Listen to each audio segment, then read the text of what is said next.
من تعن الوجوه لجوده وله سجود أوجه عجباه سبحان من شهدت بوحدته الورى رب تعالى لا إله سواه.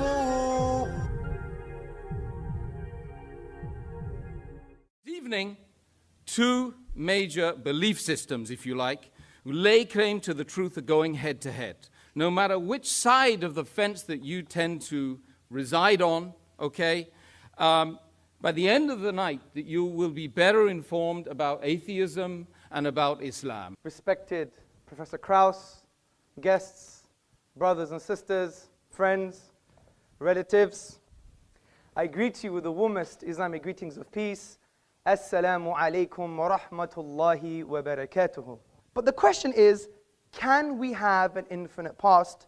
Does the infinite make sense in the real world? Now, clearly, theists and atheists can agree on one thing. If anything exists at all, there must be something preceding it that always existed. How did this eternally existing reality come to be? The answer is that it never came to be. It always existed.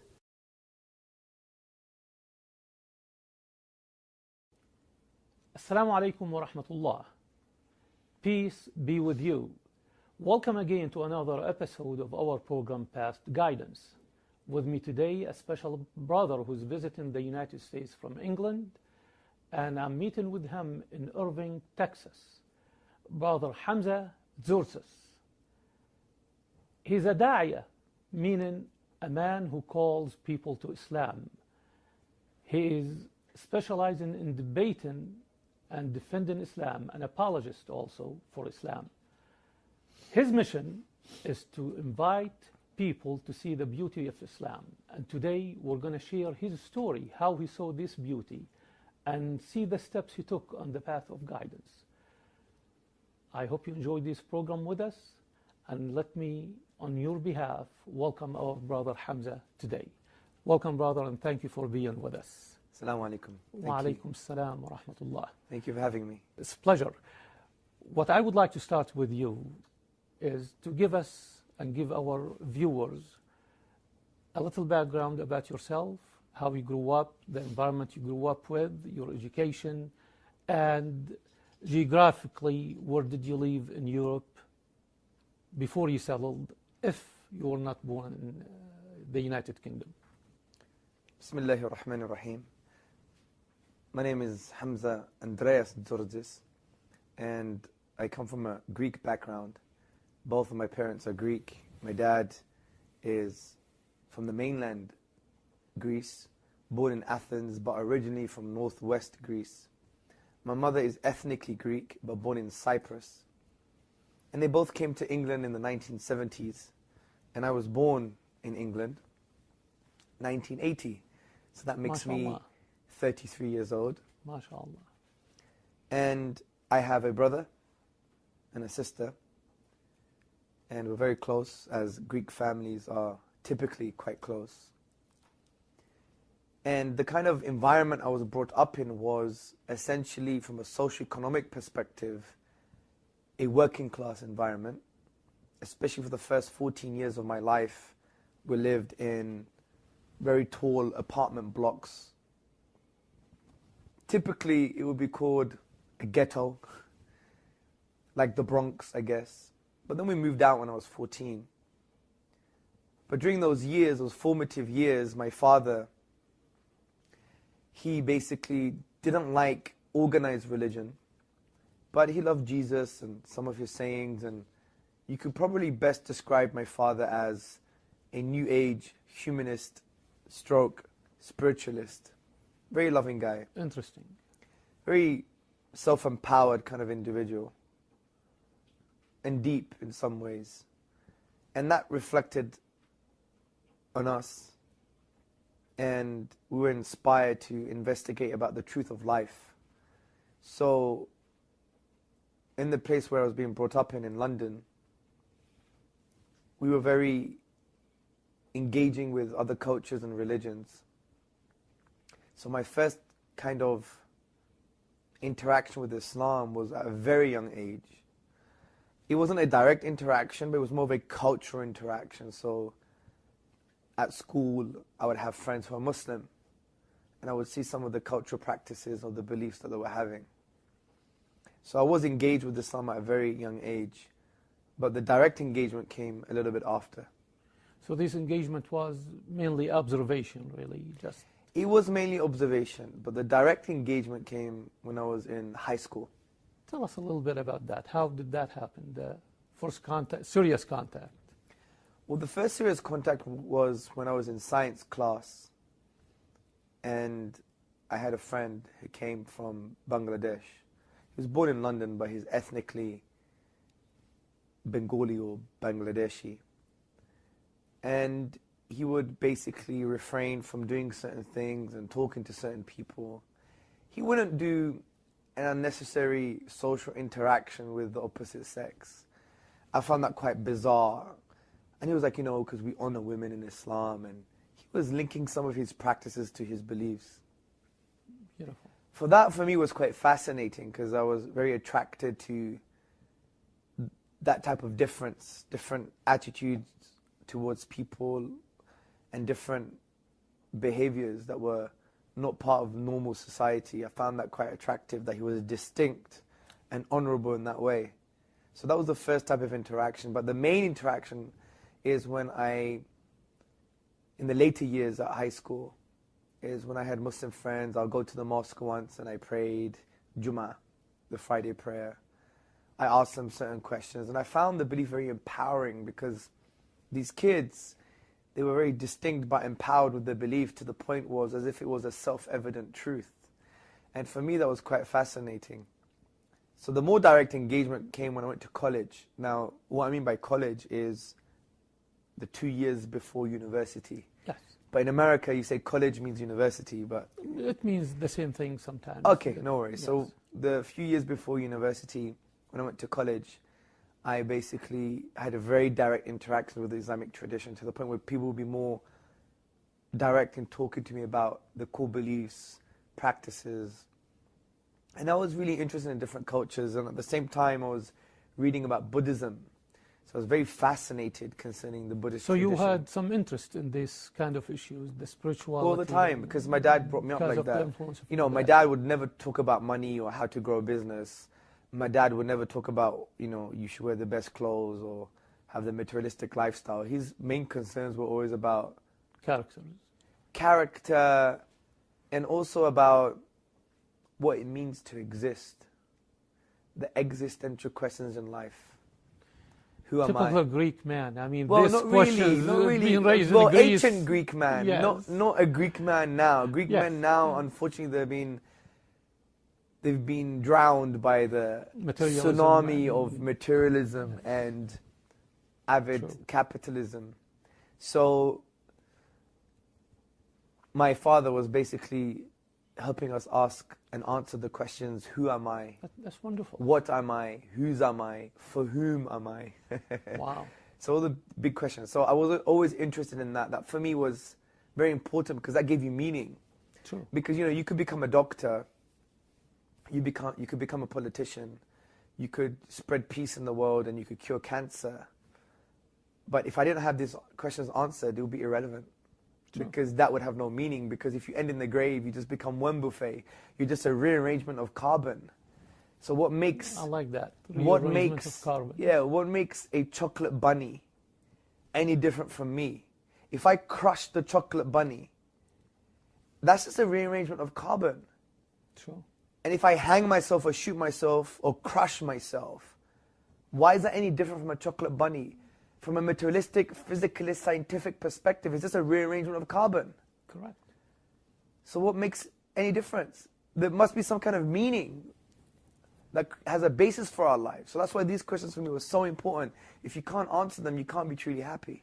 So you were intrigued by the practices of those guys. You were observer. Then you became curious why this guy does not engage in social activities like the other guys. Then you went to the mosque and you saw those people and the way they believe. It is like they have the real things that got you more curious. obviously. Emotionally, that got me definitely curious. So when I was in college and I used to talk to different Muslims, obviously the Muslims were not great because they would practice one thing, or they should practice one thing, but they were doing other naughty things as well. But they still understood what was right, and they would articulate that. And I liked the brotherhood that they had. It was quite transcendent. It transcended cultural, ethnic, and social variables and barriers. So, and on the other hand, some of the values my dad brought me up in or with was quite in line with the Islamic tradition anyway. But at the same time, I was very interested in Buddhism. So I had like multiple interests. You know, I liked Kung Fu. I used to train in Wing Chun Kung Fu. I liked Chinese medicine, herbal medicine. I used to learn Mandarin. Interesting. Yeah. So I found that, you know, dealing with different cultures and beliefs was quite something that I enjoyed and fascinating. Like, you know, I used to like Bruce Lee's philosophy, you know, and that was it really. So I was interested in so many different things. So in college, you came in the first serious contact now with Islam, where you started investigating the belief system, or was it an incident or a relationship? No, I mean, well, not, so not at that stage. Not at that stage, because at that stage for me, I didn't even focus on my it's called A-levels, on my exams. Mm-hmm. Although I was quite bright, I just didn't find any meaning in it. Like for me, so who cares I become a doctor? Who cares I get married? Who cares I become a millionaire? So what? I'm going to die. Who cares? It's delusion. It's like you're drunk. Like people who think this is meaning in their life, for me, I think this is drunk. They're drunk with the world and they think they're happy. And the only time they wake up is when the internet breaks down, or she left me, or they get depressed.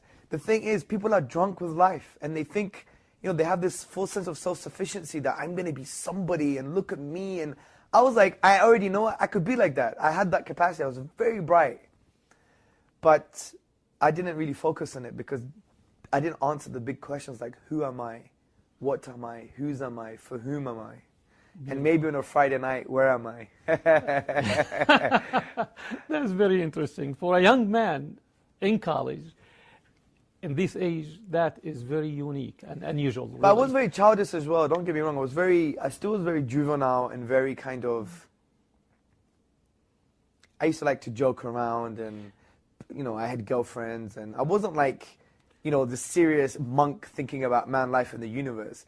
But it's as if I had a split personality in a way. Like I'll do the things I want to do, play football, do kung fu, but in the back of the mind was always these things. What always. The meaning of the... Yeah, the meaning of life, the meaning of meaning. Yeah, it was everything. So when the interest in Islam started, I see now your background, religious-wise, religion was not pushed in your home. No way. So you grew up basically on philosophical basis more than religious basis. Yeah. Now you are very religious. I can see that. Well, maybe. So tell me where the transformation started. And how? Yeah, well, I went into university and I started to study psychology. Well, I studied something else and I changed into psychology. And I was still relatively sheltered in terms of meeting different types of people from outside of London. And the people I was with generally were like the Muslims or the Turks or the Pakistanis. And generally they had a culture of, it wasn't too selfish. It wasn't what's in it for me. There was still this kind of communitarian bond going on. But when I left that group, I went into university, I met other groups of people who was not the same culture. And it was depressing. University was the worst time in my life. It was the worst time in my life. Because I met all these people and I realized that they don't care about sincere human relationships. It was, what's in it for me? This avid individualism. I'm all right, Jack. And for me, it didn't resonate with me because I was never brought up like that. You know, my mom would always call me a thema. A thema in Greek is someone who does everything for people and gets walked over. Because I used to like to help people a lot, like help them with the essays or with the school or whatever the case may be. And when I entered that environment, I was a bit depressed, thinking, these people are shallow. Like, I would wear the same jumper for 2 or 3 days. It's clean, I'm a clean guy, it's not a problem, it's just a student. People would comment on that. And I'll be like, there's something wrong with this person. Why do they find it so important if I wear a jumper for more than a day or not? And it's a shallow culture. So you're living your life from spiritual, basically, if we want to say, perspective, while the materialistic people around you were making it difficult. Well, it wasn't just they were materialistic, it was like, this is the culture of some Western institutions and people working or studying within them. That it's about me, where I'm going to go, who I'm going to be, me, myself, I. It's as if their self becomes their own deity. So your values basically weren't... Well, it was misaligned, totally misaligned, totally. So this is why one of my best friends was a 27-year-old at that time, and I was only like 18, so he was like nearly 10 years older than me, but I would really relate with him because he was a little bit more balanced, a little bit more existential. What does it mean to exist? And yeah, it was a bit of a difficult time at university. I didn't really resonate with people too much. yeah.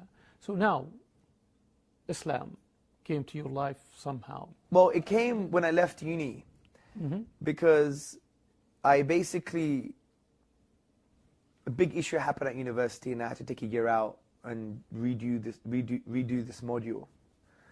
And the situation wasn't my fault, but everyone got blamed, and it's just a long story. But the point is, I left and I said, what am I going to do with my life now? I have to do something in this year. I can't just do one evening class. So I applied to different jobs, and alhamdulillah, I was so fortunate by the will and mercy of Allah that I got offered a job as a project officer, student project officer, which was in the realm of project management. And in this job, they threw money at me. Prince 2 training, PMI training, MashaAllah. ISEB training. And as how old was I? 20 or something? I was getting all of this training. And it really facilitated a career for me. So in this job, I basically was somebody who was young, but yet very loud and expressive and wants to bring people together and was real. I didn't do office politics. I would just cut to the chase. What? And they liked that about me. And I found that quite interesting because there were some really, really nice English guys there because the office was in England. And he always said to me, never change, be like this. So as you do in this kind of working environment, there's a Christmas party. And during this Christmas party, we said we're going to go on the boats, Christmas party boat. Now, my office was where the police IT organization was. That was my organization. Now it's been disbanded, it doesn't exist anymore. But it was linked to the government. We're doing IT systems nationally for the police. And my office was on the 9th floor on the River Thames, facing St. Paul's Cathedral. It was a beautiful view. And there was a boat nearby, and we'd walk to it. And we would basically have the Christmas party there. And I wasn't a very good dancer, to be honest. So I wouldn't dance, and I wouldn't drink hardly. I used to love milk rather than drink. As my dad always says, this is a milk family. Yeah, we don't drink. We're a milk family. Even my dad is 65 years old and he just drinks milk all the time. Yeah. Nothing better than that. Of course. So I was trying to dance, and then this particular lady came towards me, and alhamdulillah, she was relatively attractive, right? So I never wanted to dance. I always wanted to talk to people. And that was one of my, what I call personal diseases, that I wouldn't talk to people that I'm very close with, but I would talk to strangers. And connect with them in an amazing way. But close people, I would just basically want them to not say anything, but just be next to me. It's very weird. It must have been maybe something bad happened to me when I was younger. I don't know how to explain it. So I wanted to engage with this person, and I found out she was Muslim. And I was like, hold on a second. You're not supposed to be here. I know my Muslim friends wouldn't be here. Exactly. And she thought I was like some kind of mufti or some kind of imam saying, undercover imam. And I was like saying to her, they don't respect you. Look, you're beautiful. They're going to just take advantage of you. And I took the drink out of her hand and I bought her an orange juice. Bold move.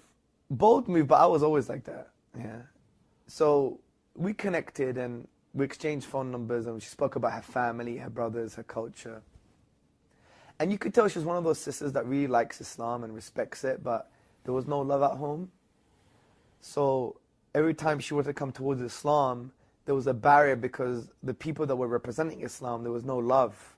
Given the negative messages. Yeah, and that's one of our problems as a Muslim community. Energy. We don't revive rahmah. We don't revive mercy and compassion in our homes. Although the Prophet ﷺ said, be loving. He said, if you love somebody, tell them. True. He used to carry Hassan and Hussein on his shoulders, and he would say, I love so-and-so. Oh Allah, I love him, so love him. The Prophet ﷺ said, you won't enter paradise until you truly believe, and you won't truly believe until you love one another. I mean, the Prophet ﷺ told Aisha, his wife, radiallahu anha, may Allah be pleased with her, be compassionate. When you put compassion in something, it elevates it. When you remove compassion, it degrades it. I mean, this is our tradition. True. As Ibn Qayyim al-Jawziyah, the 14th century theologian, said, where you see rahmah, where you see mercy and compassion, you must see Islam. So she's a product of him, right? I never blamed her. But anyway, we didn't meet. I lost her number, she lost mine. And what happened is, I think after a couple of months, I got a call in my office from the HR department, which was a few floors above me. And they said, Mr. Tzortzis, we have so-and-so on the line. I was like, wow, she found me. You know? I was actually quite happy because I thought she was a really nice girl, right? And we started dating and having a conversation and being friends. But even during that period, I used to read this book by an Egyptian scholar. I forgot his name now. It's called Islam in Focus. It's a very old book. And I used to read about Buddhism too, but when I would meet her, I would always talk about Islam, but at the same time, we wouldn't be interacting the way Islam wants. But I was still trying to preach to her, even though I wasn't a Muslim. Even in her... That's very interesting and unique. Of I've course never heard that Yeah, I know. Well, you know, that's crazy stuff. And on her wall, I remember I would stick big articles on her wall about Allah and Quran. I would write notes for her. Anyway, to cut a long story short, she had to move back up to her town. She was studying to be a teacher. And she had to go get married or whatever happened.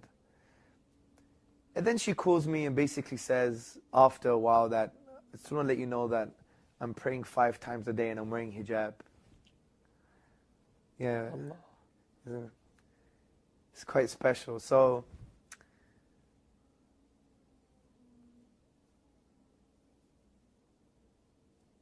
beautiful. I'm sorry. Marvelous. Alhamdulillah. So that was really troubling for me. Because I wasn't a Muslim. And that made me realize how you guided her. And you were not following the same guidance yourself. Well, I needed to think about my life. That was a big problem. So I went to Greece, and I remember I was reading Quran in the English language and the life of the Prophet Muhammad upon him be peace. And I learned how to pray. I learned how to pray myself. I learned how to recite Surah Al-Fatiha, Surah Ikhlas, in Arabic, all myself. And I used to pray. I remember I used to go to the mosques, right, in England. And I used to be quite slim, and I used to wear tight jeans and tight shirts, and my skin would show. And the imams would always tell me off. They never knew I wasn't Muslim. It's like, you shouldn't be praying like this. So I was in Greece, and then it was like, you know, I didn't want to drink much. I didn't want to party or go early to the house and just read Quran in English. And when I came back to England, and then I gave up. You know, I remember going to a mosque, and I remember my friend telling me at college, when you're in prostration, you are the closest to your Lord, so scream to Him. I would scream and shout. I remember I was in sajda, prostration, saying, if this is you, and if you're real, and if this is the truth, then show me. And after that point, I just gave up. So one of my friends, you know the friend in school who didn't speak to women? Mm-hmm. He came and saw me in my house after all those years. Wow. And he had this amazing project. I didn't see him for years. And it's so amazing how things work out, how Allah plans. So he had this crazy project. He wanted to take this new sport into the Olympics. He had this vision of, it's called pat ball or thumb ball. Yeah. Okay. And he wants to take it to the Well, he Olympics. wanted to speak to me because I was a project manager and he wanted some kind of help. So he re-entered my life. And then he would give me some booklets on Islam and I would be reconvinced and it would be very interesting conversations. He would be giving me da'wah, calling me to the oneness of God, to the peaceful submission to the Creator, not to the creation. And one Friday, I think it was October the 4th, 2002, he came to my house, he just sat in my car. I went to sit in his car and he just talked to me. He said, you know this is the truth. And you know, in reality, I knew, I was intellectually convinced that Islam was true. I was intellectually convinced that the Quran was from Allah, that God existed. I could even prove this better than Muslims at that time. But it was abstract. I didn't internalize it in my heart. So what he did helped me. He sat me down and just talked to me about death. كُلُّ نَفْسٍ ذَائِقَةَ الْمَوْتِ. Every soul is going to taste death, as the Quran says. But the way my friend described it was in such a way I don't remember. It's so poetic though that to try and re-express it is trying to find or chase a black cat in the dark. You just can't. The pen breaks in two when I tried to express what happened, but it was so real for me. I went back home in the middle of the night and I just sat and just thought and I was like, this is it. I mean, I need to take this stuff that I know seriously. I need to internalize it now. I can't be a donkey carrying books, yeah. So on October the 5th, on a Saturday, I went to the Central Mosque, lots of brothers there, and I became a Muslim. Allahu Akbar. That's very, very interesting and touching. Now tell me, at that moment, you're abandoning a way of life and entering another one. There will be some positive things will happen and some probably obstacles in the way. Tell me first about the positive things you saw when you decided to make this decision. I'm going to change my life. I'm going to live what I believe now. Yes. Well, it was more of a transition because I was already changing some things anyway. Like I wouldn't drink and I would pray before I would pray.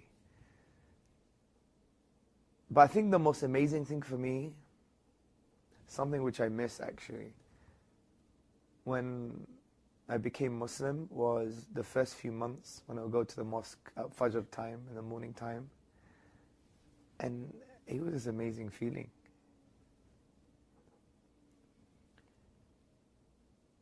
The obstacles. Obviously, you grew up in an environment that was supportive because many Muslims in the city you grew up in and you were exposed to Islam from early age, your friends and things. I'm sure you'll have some obstacles. Did you have any issue with the family? Any issue with the previous friends, the career? Well, my previous friends mostly were Muslim. Okay. So that wasn't a huge easy. problem. But I did have colleagues that were women that were not Muslim and they were very upset what happened. But the main problem was family. I mean, my dad is very open-minded and so is my mom, very tolerant. My mom was a refugee from the 1974 Turkish invasion. Mm-hmm. But my sister was engaged to a Turk for 10 years. I mean, they're very open-minded.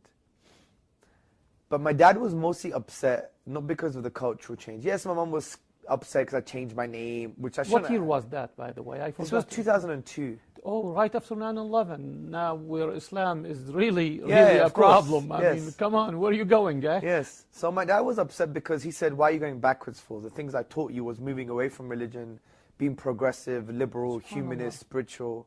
That was his issue. So he was really upset because he was like, all the experiences he had in his life that he learned from, it's as if I threw that in his face. Yeah. And obviously we would argue for the first few years, but it would be like a friendly, loving kind of argument, but it would be intense, it would be very stressful. I think the worst mistakes I did in that period was to basically make out as if my dad was incompetent and that he wasn't my hero anymore, because my dad was always my hero and he still is. I mean, his values are phenomenal. He's like a walking Muslim without faith. All he needs is the faith. May Allah guide him. I mean, he recently said that he believes Muhammad is a prophet. Allahu Akbar. So, and he believes God is one. So he's almost there. Well, he's there. He's almost there, inshallah. So, Inshallah. I'm sorry. Akhi, this is beautiful. That's what we love, the passion. And alhamdulillah. Alhamdulillah. I think the worst thing was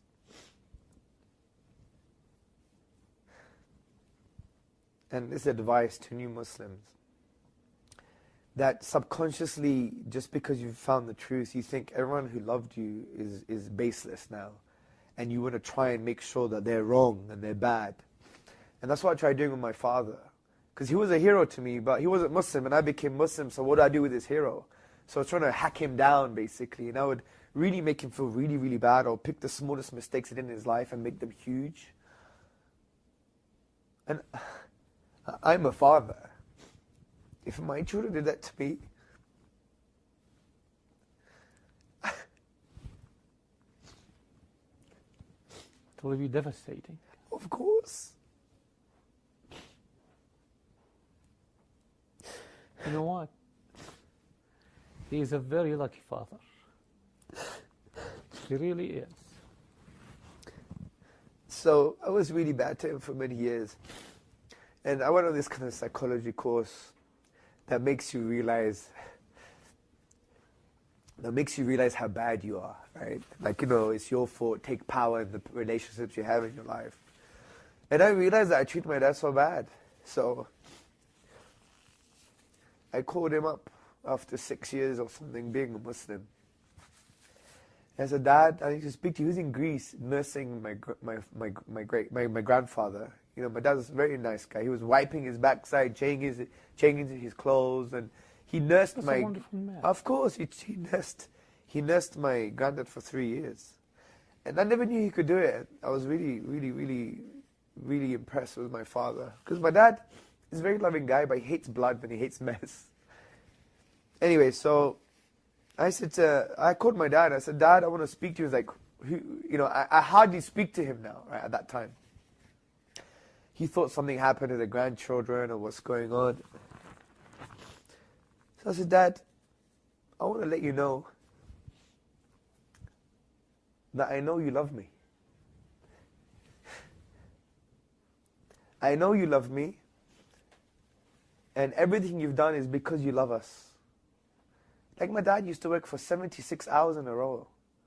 He wouldn't eat. He would just drink coffee. He was a laborer. He was in the factories.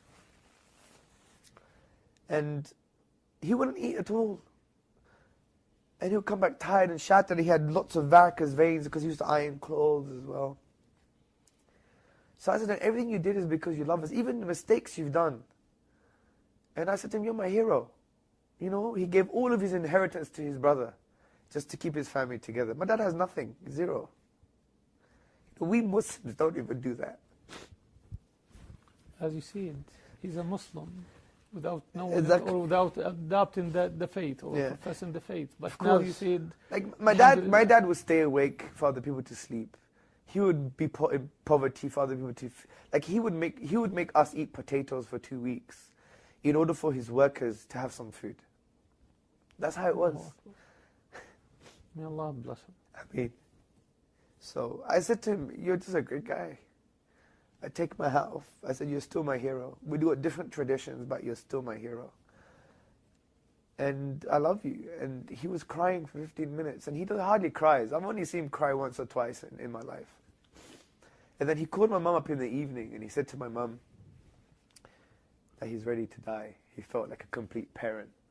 Allahu Akbar. So, but now our relationship is great. I could talk about hadith, Islam. He loves what the Prophet had to say, sallallahu alaihi Well, wasallam. tell me now, how did Islam influence you in this period? I mean, being kind to your parents is a virtue. Of it's course. not a virtue only. It is a mandatory commandment in Islam. No matter what their faith is, to be kind to them. Of to course, be- I mean, So the obviously, the Quran, when it mentions worship Allah, then He mentions them be good to your parents. absolutely, It's so immediately. close to the oneness of Allah to the point you disobey your parents like disobeying God. And it's almost close to polytheism. You don't do things like that. But obviously that didn't affect me the first few years because I was very passionate and zealous. But now I try and do everything for my parents. I mean, they did everything. How can you repay your parents? Well, let's shift gear here. Yeah, and sure. Go to what you do now. Of course. You are traveling the world, basically, calling people to Islam. Many people were exposed to Islam. Many people entered the world of Islam through your teaching and through your Before I answer, I activities. just want to mention something about my mom as well. Please. My mom is just like my dad as well, super sacrificial, and you know, she was a refugee and she sacrificed so much, and she gave us so much love as well. Like my mom's love is like ishq. It's like a possessive form. Yes. Ishq is like a possessive form of love, and it's very powerful, and she's full of energy. And you know, because I speak about my dad a lot, that's because he has an influence. But my mom, you know, sometimes I think I'm like my dad, but in ways I'm so like my mom. That energy that I have, because my dad sometimes just sits back at home and reads a lot and is quiet for a few hours. But mom's always energetic, and I got that from my mom as well, and very loving, and I think I got that from my mom as well. So, you know, I also want to mention that my mom is actually a gem. You know, how many women are refugees and accepts the race that entered her homeland and took over her house. And, you know, she was running through the morgues looking if her brother was dead or not, because he was fighting in the front line. So the point is she's a gem as well from that perspective. So, well, I guide them. Beautiful. Please stay tuned. We'll continue our conversation with Brother Hamza shortly.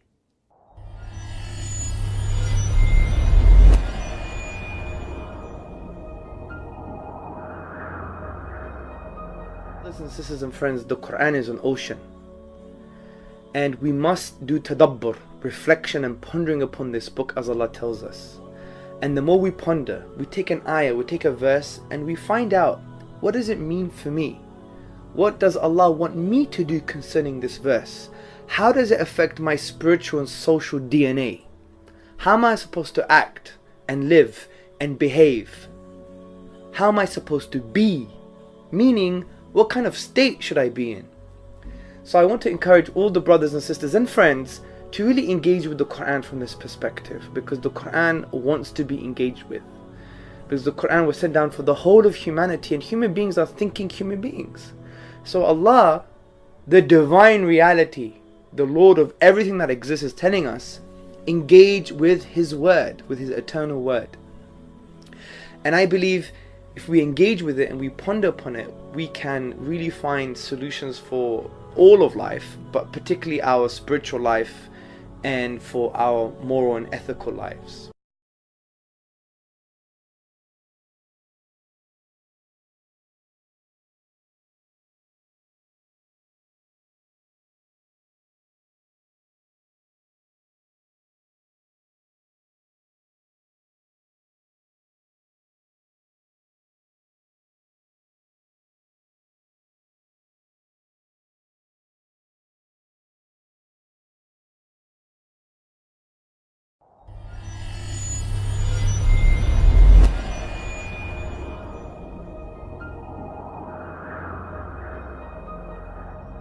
Now, the work you do, back to that, obviously you studied. Now you are a Muslim.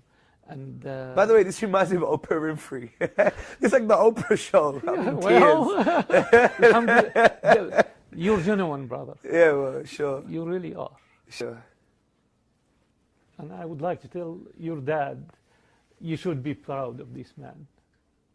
You're lucky, you're blessed actually to have a son such as Hamza.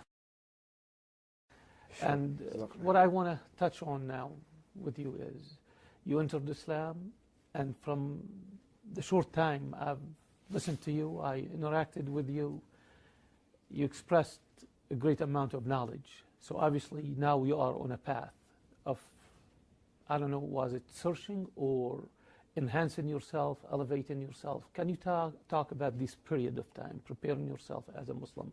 Now, mashallah, you're leading movements. Well, I need to I was always, you know, brought up to express myself, and if I believe in something, I'm going to try and speak about it. For example, I used to love Kung Fu and Bruce Lee and Wing Chun and Chinese medicine. I would always speak about it. So it was natural that if I adopted Islam and I found it was the truth, I'm going to speak about it. So I was really interested in researching concerning Usuluddin, the foundations of the religion, the Quran, God's existence, the miracles of the Quran, etc. Were you doing that on your own now, or you have a mentor, a teacher? Well, now we have mentors, but in the beginning I was on my own. It was a very lonely place. The state of da'wah, the state of calling people to Islam in 2002, 2003 was a very lonely place, generally speaking, right? Right. But now it's different. We have ulama, mashayikh, we have scholars that help us, activists. Yes. It's a great time now. Now is a juncture point in history. But that time was a little bit lonely. And so I was interested in that stuff, and I got into the lecture circuit at universities to talk about the Quran, and talk about why I became a Muslim, to talk about the kind of intellectual foundations of the religion.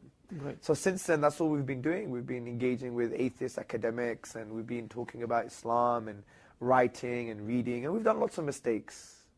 But that's the nature of the da'wah, is the one who has never done mistakes in the da'wah before has never done da'wah before. So you learn from the mistakes. And now we're there. Now we're here to train people and to create new leaders and to create people to saturate the kind of intellectual market so we could really have a voice. And that's very important, because we need to articulate a warm, compassionate case for Islam to the wider society. So you grew up in an environment totally different from the environment. It is in the West, but totally different from the American environment. Yeah, sure. So we have Muslims here who are passionate, who are engaging in the da'wah. However, the field is totally different. You yourself, you had the privilege of being around Muslim students. There are towns here where there is no Muslims whatsoever. And contacting a Muslim is an adventure, okay? I experienced that myself. So what do you have to say to the non-Muslims when they are approached by a Muslim, or when they want to have a relationship, whether a business relationship or social relationship or academic relationship with Muslims? Some people have fear, some people have hesitation, especially after 9/11, people here changed. You know, I was at one of the Islamic centers yesterday, the day before yesterday. We had an open house. And we invited the non-Muslims, the Texans, to come and sit with us. Yes. And there was many non-Muslims there. And I was advised by some of the Muslims, be a bit careful, don't be too preachy. And I said, forget that advice. I'm just going to be myself. Wonderful. So I was myself, and we engaged in such a way. A non-Muslim Christian man called Terry, a black man, stood up and he was crying. And he was like, shocked. I don't believe Muslims are like this. They believe in Jesus. They believe in the Bible. They have family. Look how multicultural they are. He said, in my church, there's black people. I can't walk into a white church sometimes. I feel a bit different. He said, these people are full of love. Because I said to people, I gave advice to one non-Muslim saying, if you want to engage with Muslims, knock on the door and say, can you feed me, please? I want dinner. Every Muslim is going to say, come to my house.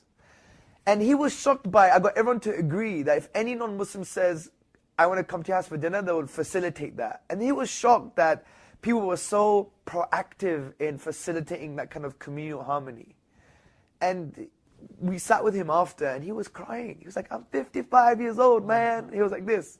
I'm 55 years old. I've never seen this before. He said, you changed my heart, he said. And he was crying. And I was like, this is what it's all about. So from that experience, to talk to the non-Muslim, I would basically say to them, just approach them, and you're going to find someone who is so ever ready, even if he's rough around the edges, still ever ready to facilitate compassion between you two and for you to discuss your differences and your similarities. And not to fear, because sometimes our biggest danger is that we think our past experiences and our limited knowledge is infinite and it applies to all times and places. So we superimpose the past onto the present and the future. It's no wonder we're living a cycle.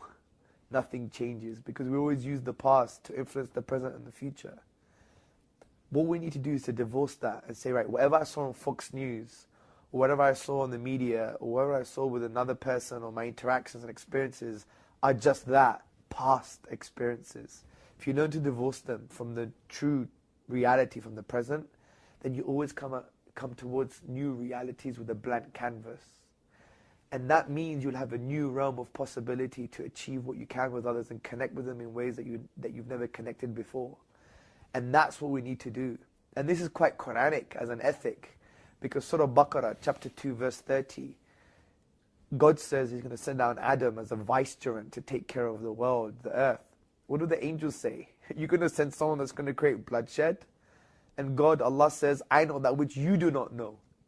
Meaning, the angels had limited knowledge and experience, and they thought the new reality would be the same thing. But Allah says, you don't know what's going on. Don't use your limited experiences and reality to superimpose on new things.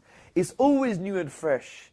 It's always a new realm of possibility. And that's what we need to have with human beings. Forget the baggage and just treat them as they should be treated, inshallah. There are so many people out there, just like yourself, soul searching. They are trying to find a spiritual home, really.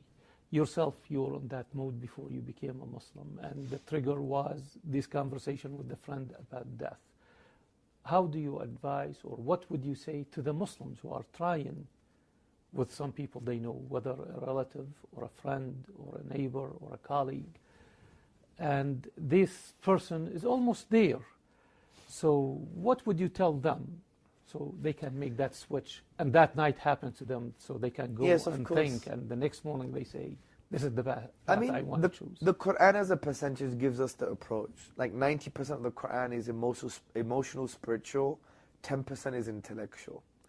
So that's the kind of dose you should give to people. Like, God's existence and the Quran being a miracle is very easy. You could do that in 5 minutes. It's intellectual gymnastics. But the implications of that is the difficult thing, the emotional thing. So one thing to do is to remind them of God's love for you. Because the Prophet Muhammad, upon whom be peace, said that God loves us more than our mothers love us. True. And to understand that God is really, if you want to summarize the Quran, God is basically screaming at us saying, you are slaves. You didn't choose your birthday, your birth, your ethnicity, your gender, your name, your DNA, your socioeconomic status. You didn't choose any of these things. You're enslaved to context. You didn't choose the ism and the schism that you're conditioned to believe that beauty means you have to be like, I don't know, L'Oreal because I'm worth it, right? Or, you know, all that stuff. You're enslaved to social context and to your own context. You have so many slave masters. Your boss, your parents, your boss's boss, society, your politician, your senator, your governor. Everybody wants something from you. And they don't really know what's truly best for you. And God says, hold on a second. I'm your Rabb. I'm your master that loves you and nurtures you. And I know what's really best for you, so connect to me. Free yourself from this slavery and liberate yourself by worshipping me. It is no wonder the word ruh, the soul in Arabic, in the Quran, shares the same root as the word raha, which means liberty and serenity. So the ruh, the soul, wants to achieve this liberty, and it can only be done so by connecting with your nature, which is to worship God and to love Him. Worship means to love Him, to know Him, to obey Him, to serve Him. And if you do that, everything falls into place. But people are so busy worshipping themselves and their own ego. And that's the problem. And that's Islam. That's the most simple way of putting the whole narrative. And that's why the famous poet, Iqbal, he was the poet of the East, he said an amazing poem. He said, this one prostration that you find too difficult frees you from 1,000 prostrations. Allahu Akbar. Yes. This is a beautiful statement and notes to end this program with. I wish we had more time. It's very interesting, and I pray that we get together again and we do much more programs about these spirituality aspects of Islam and the spiritual approach to bring people to Islam. That's what people want. Many intellectuals there, materialism is controlling everything, and people lost their souls, and they need somebody to guide them. Thank you so much, Brother Hamza, for being with us. My we pleasure. appreciate it. And may God be with you, Ameen. guide you, Ameen. and guide through you too. Ameen. Thanks again. Thank you for watching, and I hope you enjoyed this episode, and we look forward to seeing you again. Assalamu alaikum. Peace be with you.